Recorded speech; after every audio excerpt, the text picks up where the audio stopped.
Graça e paz, amém? Tem gente aí, graça e paz, amém? Glória a Deus. Que dia tão especial, não é verdade? O Dia das Mães é aquele dia que o nosso coração já se acorda muito grato. Tem gente grata aqui? Glória a Deus. Eu também estou aqui com a minha mãe. Essa moça é minha mãe. 71. Olha, 71 anos essa mulher tem. Ninguém diz. Mas eu quero dizer para você. Mas eu quero dizer para você, mãe, que você conseguiu. Eu quero dizer para ela que ela conseguiu, porque quando éramos pequenas, eu e a minha irmã, ela e a minha irmã e minha sobrinha, que beijou.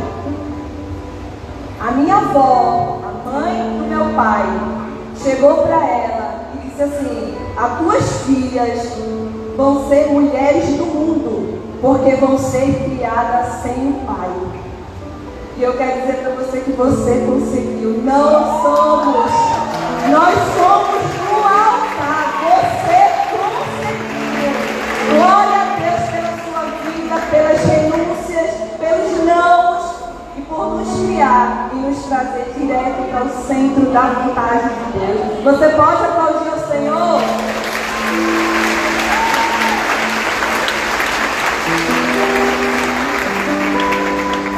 Glória a Deus.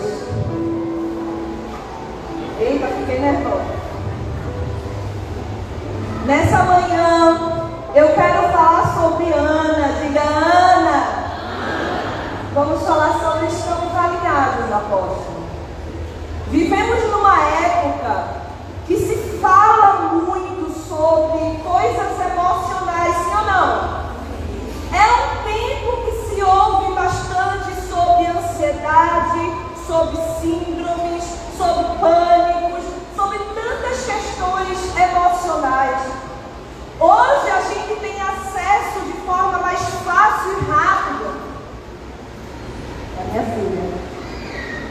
Temos acesso, a gente consegue mergulhar em assuntos sobre a alma, sobre o emocional de forma muito rápida.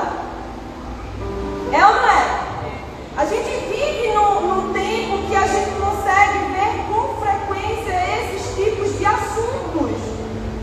Mas eu quero te dizer que questões emocionais já existiam há muito tempo atrás.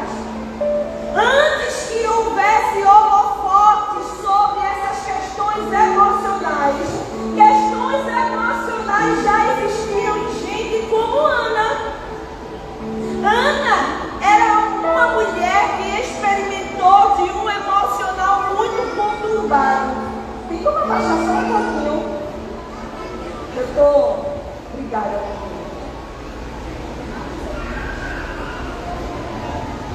Estava quase cantando.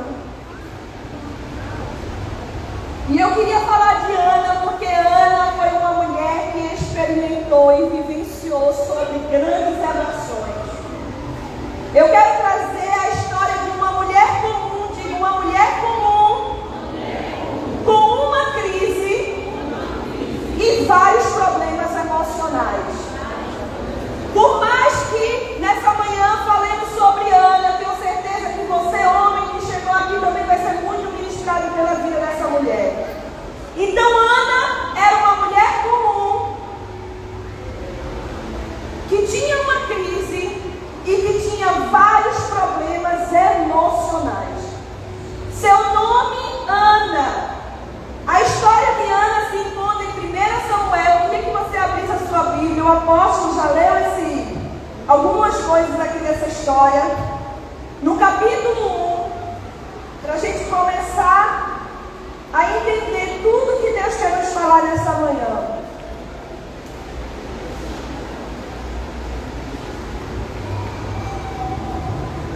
Você achou? Diga amém.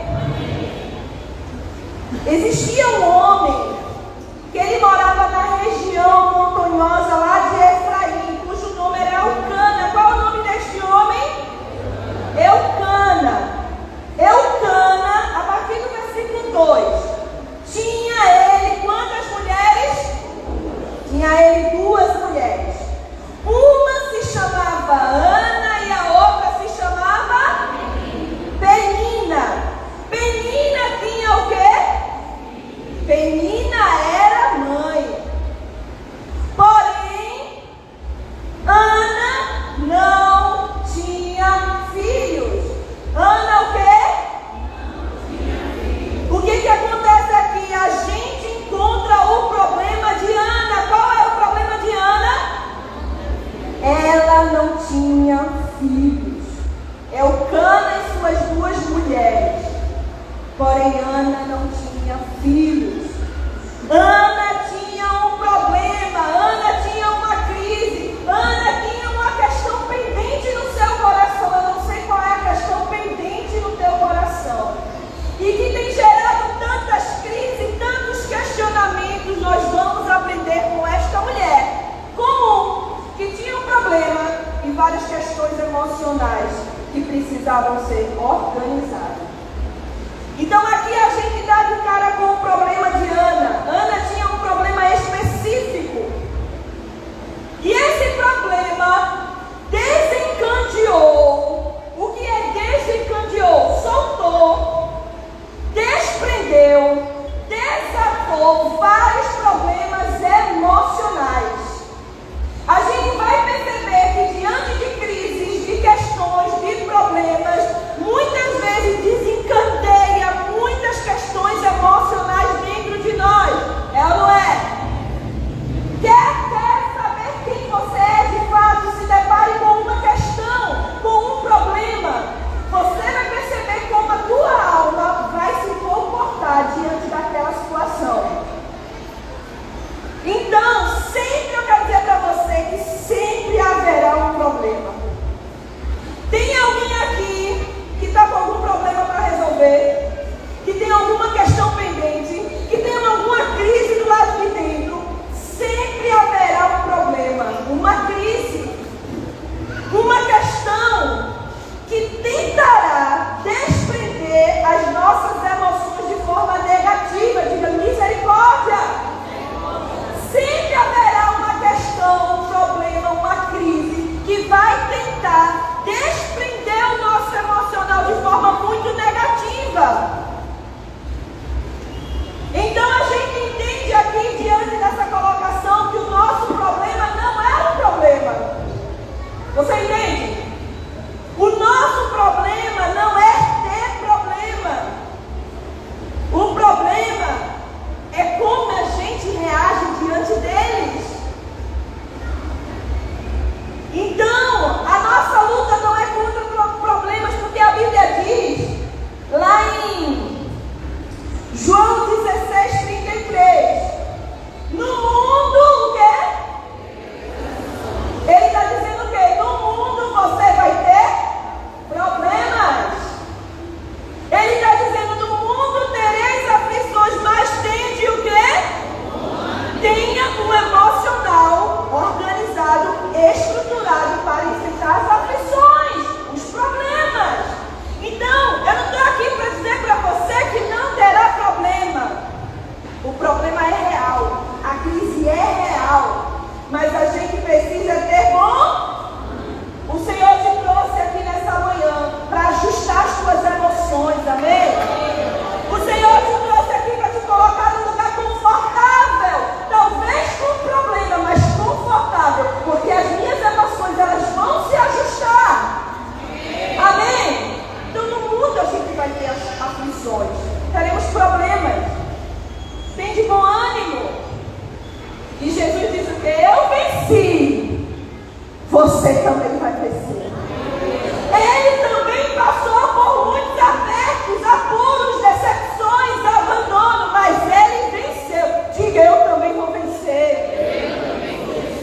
No versículo 3, ainda no capítulo 1, diz o seguinte: este homem subia da sua cidade de ano em ano a adorar e a sacrificar o Senhor dos Exércitos em Siló. Estava ali os dois filhos de Eli, Ofni e Finéias, como sacerdotes do Senhor. No dia em que Elcana oferecia ao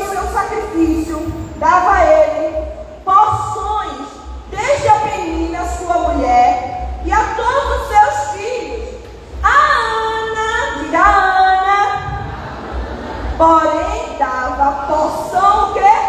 Dupla, porque ele a amava, ainda mesmo que o Senhor a houvesse deixado estéril.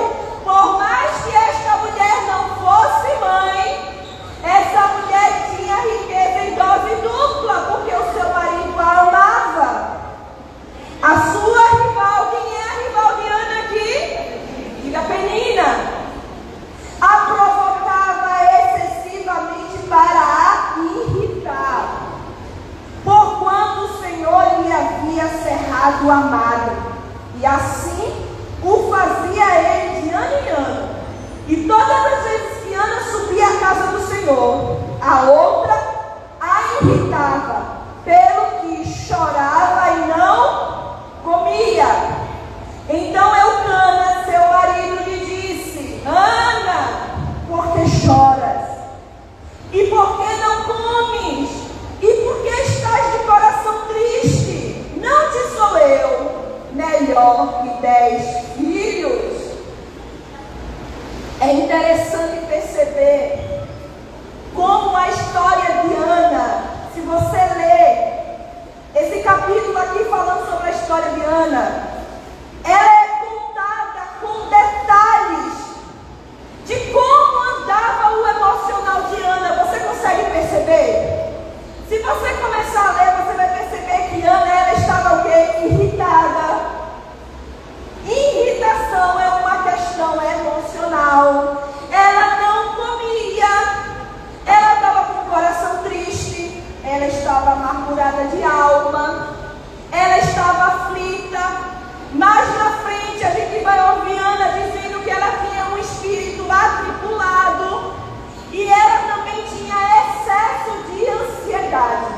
Então a gente vai perceber aqui, com muitos detalhes, como esta mulher estava carregada de questões emocionais. A sua caminhada era uma caminhada sofrida por tantas questões dentro dela. De ano em ano, a sua família subia para adorar o Senhor, sacrificar, e Penina, sua rival, ficava ali irritando ela, provavelmente passando na cara dela: eu sou mãe e você não é. E aquela mulher muito se abalava com aquela realidade. Eu não sei qual é a realidade que tem te abalado. Eu não sei qual é a história que você carrega, que tem deixado você com o teu emocional caído, excesso de ansiedade, atribulado, cabisbaixo. Essa era Ana. No versículo 5, se você observar, a mulher de Eucana, ela era rica. Diga, Ana era rica. Ana, ela era rica. A Bíblia diz que Eucana, ele dava 2 vezes mais para Ana, porque ele amava muito. Ela era rica, ela tinha riqueza. Até Penina, sua adversária, que afrontava, ela queria ali, sabe, ferir Ana.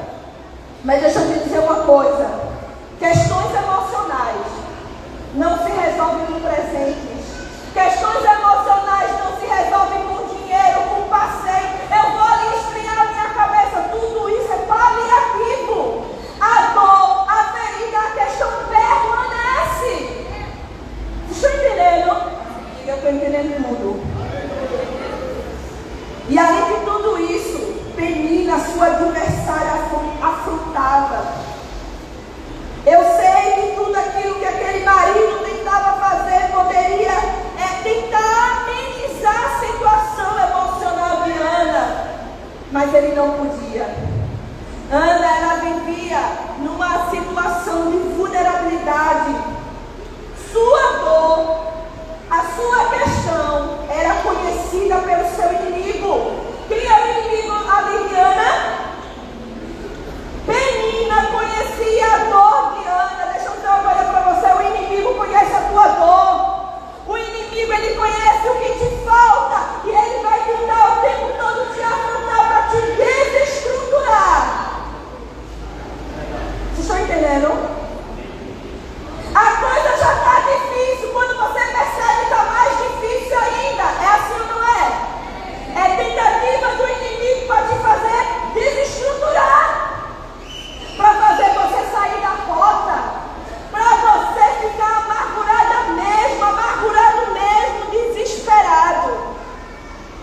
Esses dias eu vi o meu esposo sendo moldado, tratado assim na sua alma e no seu temperamento com a afronta do inimigo. Um colérico, escola de líderes aí, os temperamentos, um colérico aprendendo a lidar com o seu emocional. Mas eu quero te dizer que você tem um pastor, você tem um mentor, você tem um líder que te estrutura, amém? E Ana, ela vivia nessa situação. O inimigo da nossa alma, ele conhece a nossa dor. A Bíblia diz que o diabo, nosso inimigo, ele anda onde? Ao nosso quê? Ele anda ao nosso derredor. E você acha que o inimigo anda ao teu... tentando olhar para você e ver o que você está vivendo e te aplaudindo, é? O diabo, ele está ao teu derredor, te analisando, te estudando, percebendo a tua fragilidade para tentar te atingir. Você tem um inimigo que é milenar. Ele não vai colocar diante de você coisas que você não se interessa. Ele vai botar justamente algo que sabe que vai atingir a tua dor, o teu sofrimento, a tua fraqueza. Estejam alertas e vigiem.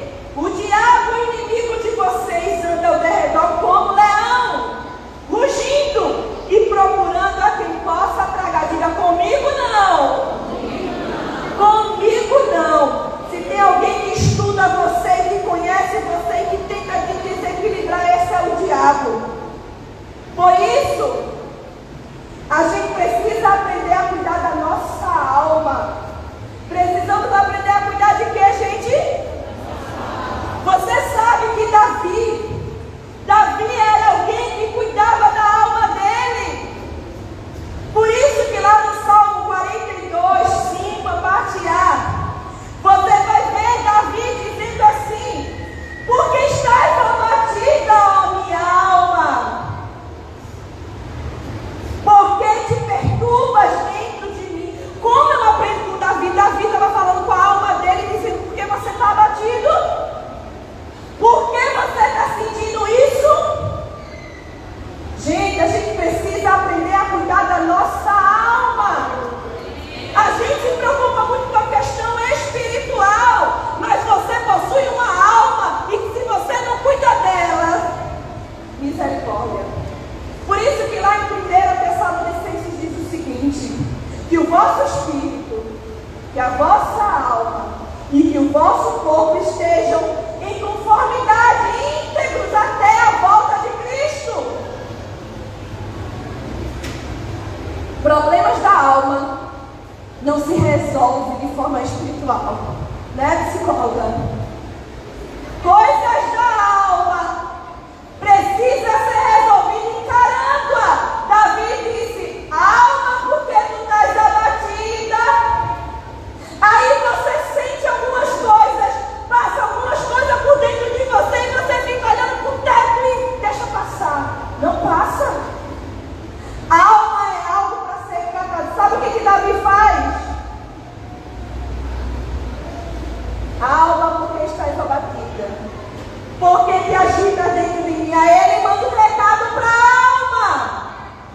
Que loucura, Joyce, esse negócio. É Bíblia.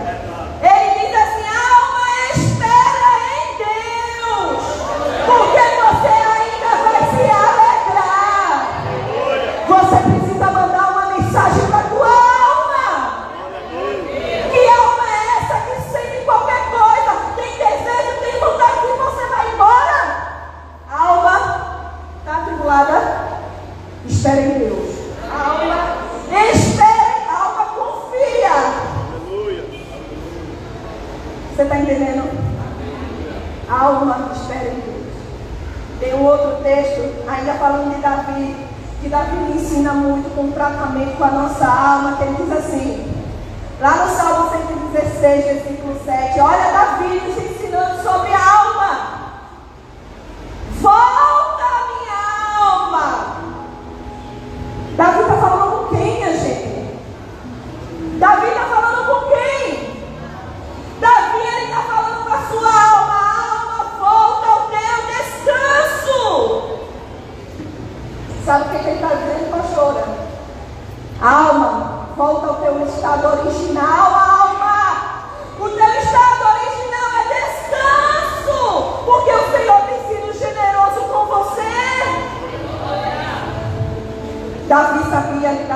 alma dele. E eu te pergunto nessa manhã, você é alguém que sabe lidar com a sua alma? A minha alma está atribulada, eu vou para o shopping, eu vou passear, eu vou pedir um sorvete, porque o negócio vai se organizar. Não vai. Paliativos. Você vai sorrir, vai liberar o hormônio do prazer, vai ficar legal, mas a angústia continua. Oh, minha alma, volta para o teu descanso. Existe descanso para a tua alma. Existe descanso para essa dor. Não, mas é assim mesmo. O crente tem que sofrer. O crente não tem que sofrer, não. Nós somos filhos de Deus. O preço já foi pago. O preço já foi pago. Nós não precisamos sofrer. Vamos nos esforçar. Nós vamos nos esforçar. Não vamos desistir. Vamos fazer a nossa parte. Mas a alma precisa voltar para o descanso. Tua alma está descansada. Como é que anda a tua alma? Como a gente aprende com Davi, sim ou não? Se analise, crente. Se observe. Se faça perguntas. Aprenda a cuidar de você mesmo. Espera aí que eu vou pedir para o meu líder botar a mão na minha cabeça e orar para essa angústia sair. Vai ser bom? Vai. Mas é a sua função cuidar da tua alma. É a tua função se observar, se perceber, se perguntar. Como é que você sente algo e simplesmente ignora esse algo que não é cuidado? Mais na frente se transforma numa bola de neve. E quando você vê, você está numa depressão, numa ansiedade excessiva e nem consegue sair de casa porque a alma não foi cuidada. E o Senhor nos convidou nessa manhã para a gente sair daqui sabendo como cuidar da alma. Deixa eu ver onde eu estou.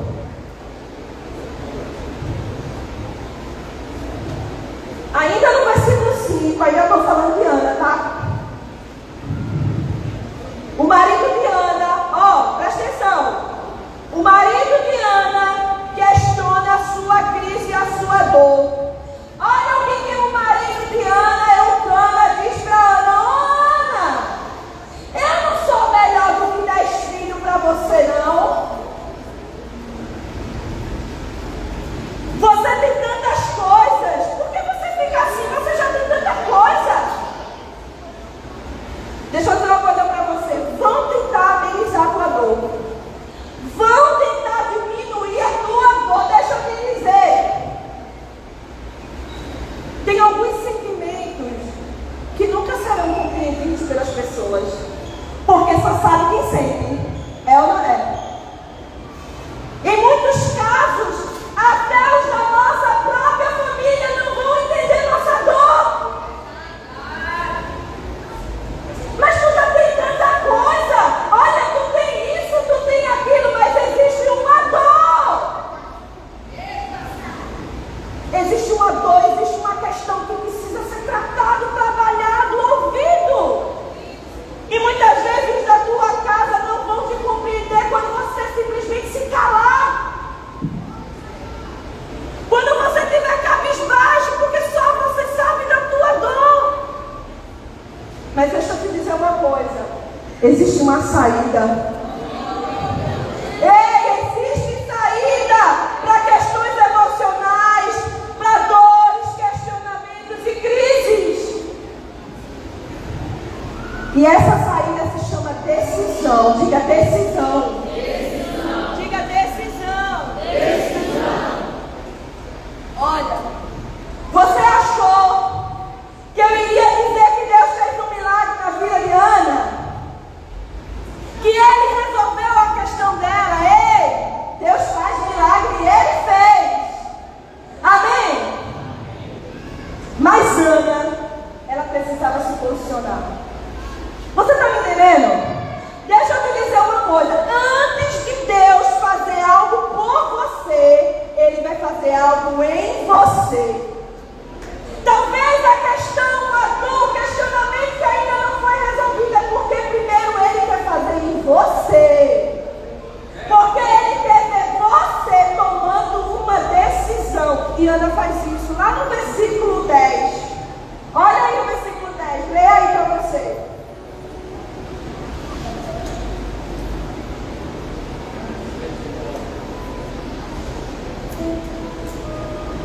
No versículo 10 diz o seguinte: levantou-se, vamos dizer, levantou-se Ana. Ana fez o quê? Ana, ela tomou uma decisão. Ana tomou o quê? Ana, ela tomou uma decisão, ela se levantou. Não é tempo de ficar deitado mais sobre a tua dor. Amém? Não é tempo de ficar acariciando o problema. Ah, mas já faz tanto tempo que até me acostumei. Levante-se. Levante-se em nome de Jesus para mudar essa história na tua direção. Amém? Olha, aplauda o Senhor.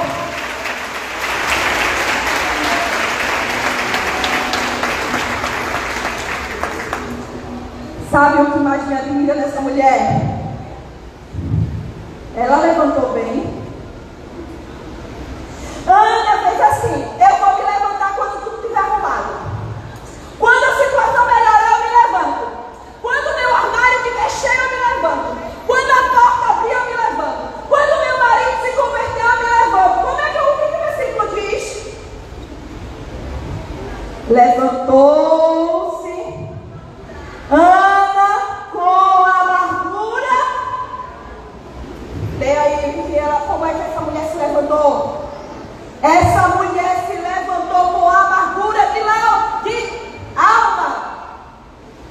Vocês precisam se levantar, mesmo doendo, mesmo chorando, mesmo com a situação difícil, mas se levante.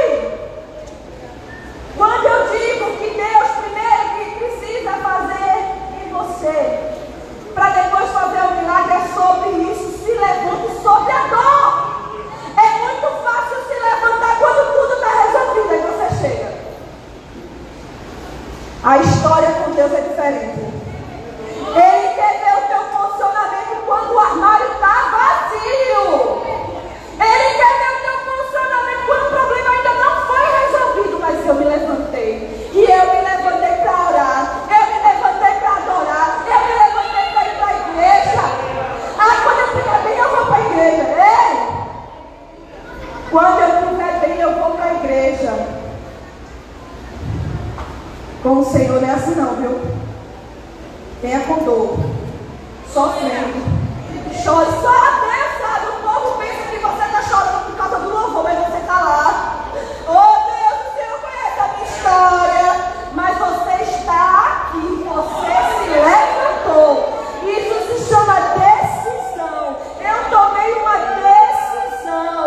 Você precisa se levantar.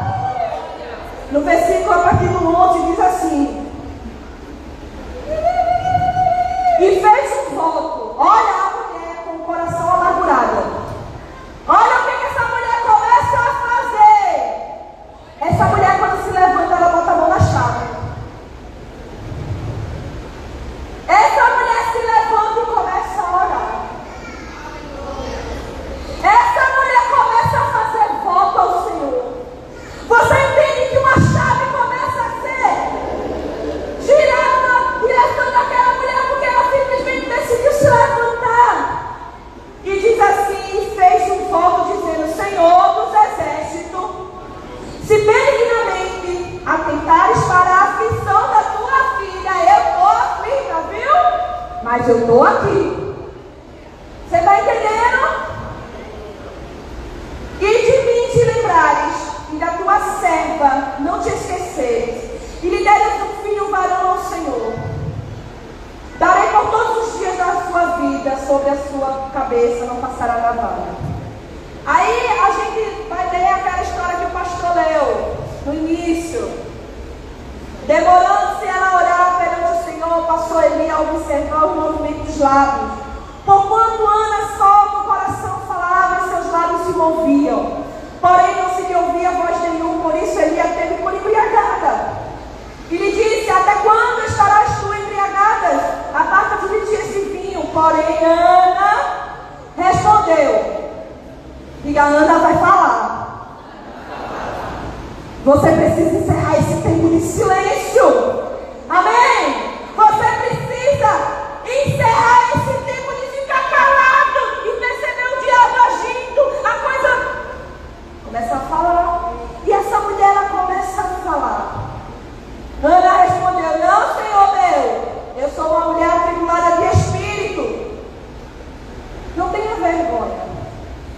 tem receio de colocar as tuas dores diante do Senhor. Quando a palavra diz assim, que o Senhor diz assim: vinde a mim todos os que estão cansados e sobrecarregados. Eu sei que tem gente que não gosta de gente sobrecarregada, angustiada, mas Jesus gosta. Ele diz assim: vem aqui, você é atribulado, angustiado. Eu tenho um convite para você, porque você vem e eu alivio a dor. Você entende? Essa mulher, ela falou. E aí o versículo 17. Então lhe respondeu Eli, o sacerdote: vai-te em paz, e o Deus de Israel te conceda a petição que me fizeste. Gente, tudo que alguém aflito precisa é de quê? De paz. Diga: de paz. Tudo que um aflito, um angustiado precisa é de paz. E aquela mulher sai do tempo de posse com a paz. No versículo 18 diz o seguinte: e disse ela: acha tua serva mercê diante de ti. Assim, presta atenção, assim a mulher se foi no seu caminho e fez o quê?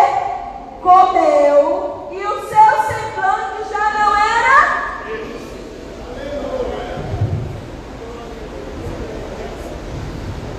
É tremendo como tudo se organiza dentro de Ana aqui. Porque ela tomou uma decisão, tudo se organizou dentro daquela mulher. Deixa eu te dizer uma coisa: o problema já estava resolvido aqui. Ela estava com o filho no colo. Não estava resolvido. Mas o que é muito, muito forte aqui é que Ana, ela foi restaurada na sua fé. Ela não sai com o filho no colo, mas ela sai com uma fé restaurada. Aquela mulher sai outrora, não comia, não falava. Essa mulher volta: eu vou comer. O seu semblante já não era o quê? Triste. Porque a sua fé foi restaurada. Deixa eu te dizer uma coisa para encerrar. Nossas questões emocionais também atrapalham a nossa vida espiritual. A questão emocional daquela mulher fez com que ela fosse uma mulher incrédula. Por isso que Deus tinha interesse antes do milagre em restaurar a fé. O Senhor tem interesse em restaurar a tua fé. Talvez você esteja aqui, mas você nem consegue crer mais. O Senhor está aqui para restaurar a tua fé. O Senhor, Ele quer restaurar a tua fé.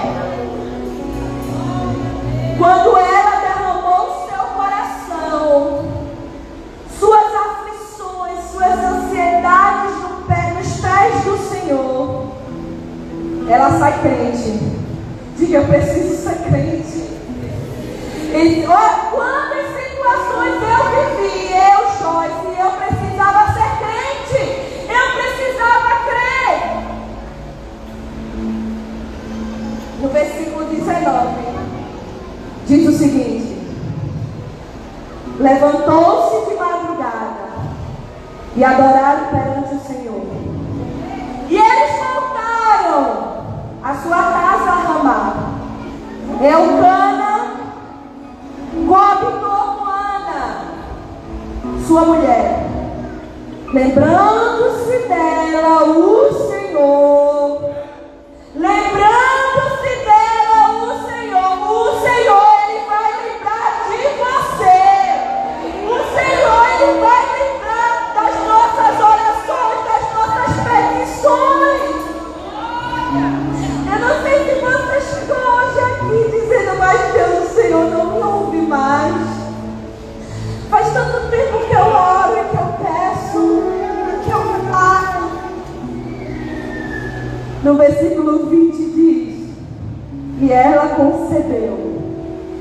passado o devido tempo, o que aconteceu?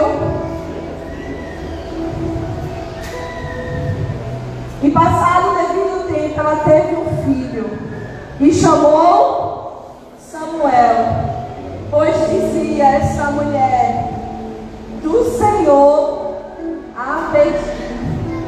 Samuel significa aquele a quem Deus ouve. O Senhor, Ele vai te ouvir. O Senhor, Ele vai te ouvir. Eu não sei se nessa manhã você chegou aqui tão angustiado, triste, cabisbaixo, mas o Senhor, Ele vai te ouvir. O Senhor te diz: toma uma decisão, coloca a postura, começa a crer em mim, porque eu vou fazer na tua vida e na tua família, no nome de Jesus. E aplauda o Senhor.